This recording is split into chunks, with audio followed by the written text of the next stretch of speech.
ছেড়ে আমি বলছি ভাবি যাস না, একা হারিয়ে যাবি। তো কে শোনে কার কথা। তো তারপরে ওর বাবা ওকে ওই দিকটাতে নিয়ে গেল। এই দেখো ধীরে ধীরে ভীষণ ভিড়, তবুও আস্তে আস্তে করে ভেতরে ঢুকে যাওয়ার চেষ্টা করলাম। এই দেখো কি পরিমাণে লোকজন। তো ভেতরটা তো অসাধারণ সুন্দর সাজিয়েছে। এই দেখো কতটা সুন্দর সাজিয়েছে। অনেক অনেক মানে প্রচুর লোকজন আসে, অনেক দূর দূর থেকেও লোকজন আসে। এই চার্চটা সত্যি এত সুন্দর করে সাজায় না, বাইরের লাইটিং সমস্ত কিছু এভরিথিং, মেলা সব কিছু খুবই সুন্দর হয়। তো এই দেখো, তো তারপরে আমি ভাবলাম কি যে সবার ভিডিও বানালাম, মেয়ের ভাবি নিজের তো কিছু ভিডিও বানালো, একটু নিজেকেও দেখিয়ে দিই। তো এই দেখো ভিড়ের মধ্যে ভিডিও বানালে সবাইকার খুবই অসুবিধা, একদম সামনেটা দাঁড়িয়ে করছিলাম।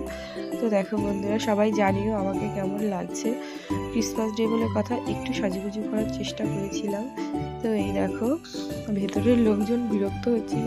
তো এই যে সান্টাকে পেয়ে আমার মেয়ে ভীষণ খুশি। ও নিজের জন্য গিফট চেয়েছে সান্টার কাছে, প্লাস ওর দুই দাদার জন্য গিফট চেয়ে নিয়েছে। দাদাদেরকে ভীষণ ভালোবাসে। এই দেখো কতটা খুশি। সত্যি কথা বলতে সান্টাকে দেখে আমরাও ভীষণ খুশি হয়েছিলাম। তো বাই বাই বন্ধু।